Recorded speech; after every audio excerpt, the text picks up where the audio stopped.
What's goody, YTBC? What's good, fight fans, boxing heads around the world? B March with another boxing video. So this is my breakdown and prediction for this particular fight we have right here between Tony Bellew, the WBC World Cruiserweight Champion, versus BJ Flores, one of the announcers on PBC. And might I say, I think he does a good job on PBC. You know what I'm saying? I think he's a better commentator than he is a fighter, but let's get into it, you know what I'm saying? Now, the bomber, Tony Bellew, you know what I'm saying? He'll be making his first defense of his WBC title, you know what I'm saying, versus BJ Flores, you know what I mean? Now, BJ Flores is a guy, I think the guy has 2 losses in his career. He lost to Danny Green. Danny Green, the guy who knocked out Roy Jones in the first round of some years ago, you know what I'm saying, out there in Australia, you know what I mean? One of the many guys who have knocked out. I wasn't gonna say few. One of the many guys who have knocked out the great Roy Jones, you know what I mean? And he's also lost to Shumenov. That was probably last year in 2015. He lost to Shumenov on a PBC card, you know what I mean? And Shumenov looked real good in that fight, in my opinion. The man came up from light heavyweight, you know what I'm saying? It's now, I think that fight was for the WBA, I think the regular title, the WBA regular title at Cruiserweight, you know what I mean? So it's funny how this guy, BJ Flores, gets a lot of shots at titles, you know what I'm saying? And, in my opinion, I think, the guy's an older guy, you know what I'm saying? He's 37 years old. I'm not quite sure how old the man Tony Bellew is, you know what I'm saying? But, Tony Bellew, is a guy who's moved up to Cruiserweight, you know what I'm saying? Finally achieved his lifelong dream of being a world champion, and a great fight against the man Ilungu Makabu. That was a good fight for the 2 rounds it lasted, you know what I'm saying? Now, the man Tony Bellew, this isn't really quite a tough opponent he's fighting, you know what I'm saying? But I'm not going to sit here and criticize BJ Flores for getting this fight because, I think, from the outside looking in, the man Eddie Hearn promotes the man Tony Bellew, and Eddie Hearn has a great relationship with, at least a working relationship where they do business with Al Heyman. And BJ Flores is an Al Heyman guy, you know what I mean? He's managed by Al Heyman. So I think that fight was easy to make, you know what I'm saying?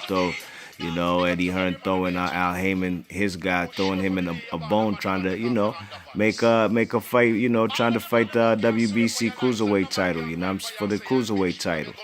Now, I think as far as styles, you know what I'm saying, the man BJ Flores is not, I've never seen nothing special with the guy, you know what I'm saying? He let the man Shumenov outbox him, you know what I'm saying, and I think the man Tony Bellew, is a guy who probably has more tools in his arsenal, you know what I'm saying? I think he has a better jab than Flores, but the man Flores does have the longer reach, you know what I mean? You know what I'm saying? I believe he has a 6-inch reach advantage on the man Tony Bellew, you know what I'm saying? And I think Tony Bellew is about 1 inch taller than the man, you know what I mean? So, we seen him at the face-off. He looks a little taller than 1 inch at the weigh-in. He looks taller than 1 inch. 1 inch taller than Flores, but that's what the stats say, you know what I mean? So I think the man Tony Bellew should win this fight, he could probably even box off the back foot, he could probably show various styles, because the guy BJ Flores, in that fight against Shumenov, he was in there in the corner, he was being told to cut off the ring by his corner, and the man was asking his trainer, how do I cut off the ring? It's crazy, he asked, how do you cut off the ring? And you're an announcer. And like I said, I think he's a good commentator on TV. But you would have think somebody would have, like him who would have had expertise on knowing how to cut off the ring, since he does commentate about boxing. So I think Tony Bellew would come off the back foot, probably give him some, use his jab, you know what I'm saying? Probably get on the inside. Probably won't take too many chances, and he'll probably beat this guy, BJ Flores, by points, you know what I mean?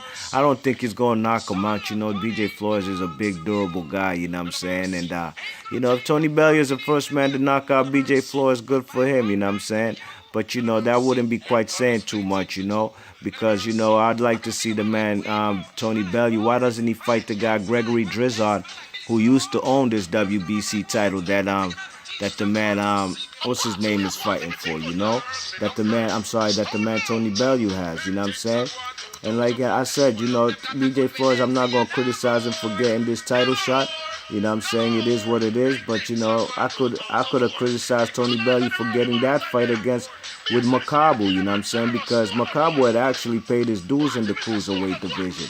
He had earned a title shot, whether it was for a vacant title or whether it was against Gregory Drizard, you know what I mean? But Tony Bellew hadn't done nothing in the Cruiserweight division. He beat that Polish dude, Matsarak or somebody, you know what I'm saying, in a very dull fight to get I think it was a European Cruiserweight title. But he hadn't earned a Cruiserweight title shot, especially for the green belt. They just made that like the movie, like Creed. They just made Creed into a reality, you know what I'm saying?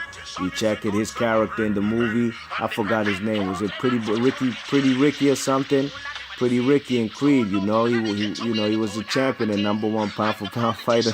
It was crazy, #1 pound for pound fighter in the world in the movie, and he had to fight at the Everton Stadium. You know what I'm saying? His favorite team. You know what I mean? So I think Tony Bellew should outbox the man. You know what I'm saying? Probably use his jab. You know, throw some vicious right hands. Does he stop the man? I don't think so. I think the fight goes by decision, and he's gonna win a unanimous decision. So you let me know what you think. As far as BJ Flores, his two keys to victory, he's going to have to use his jab as well, you know what I'm saying? Use his jab to set up his right hand and other shots like punch variety going to the body, you know what I'm saying? You keep this man at bay, and if the man does try to come on the inside, he'd have to counter him, you know what I'm saying? You check it, and I think that should be his best motive. Try to make the man Tony Bellew be the aggressor, you know what I mean? And be the come forward fighter. And I think that's a key to victory for the man BJ Flores. If he can be a good counter puncher with the long jab and just keep him at bay. And when he does come in, try to come on the inside, just use them uppercuts, you know what I'm saying? I think he could do it, but I think I'd pick Tony Bellew if I had to put my money on it, you know what I'm saying? Unanimous decision. I see him winning probably the fight about 8 rounds to 4, maybe 7 rounds to 5. So let me know in the comment section what you think. I got Big Tony Bellew winning this fight. It's gonna be happening in I think Liverpool. You know what I'm saying? Sky Sports. You know what I mean? So let me know in the comment section who you think's gonna win, and I'll catch you on the next video. And thanks for listening. Peace.